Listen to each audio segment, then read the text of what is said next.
You ask Tiger to solve. This deals with linear equations with one unknown. The final result is w equals 7. Let's solve it step by step.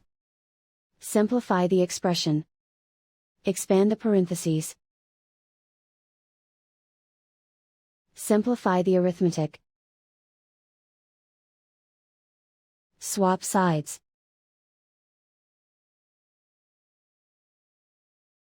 Group all constants on the right side of the equation.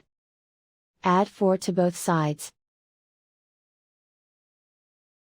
Simplify the arithmetic.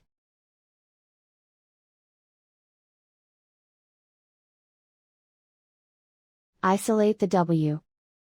Divide both sides by 4. Simplify the fraction.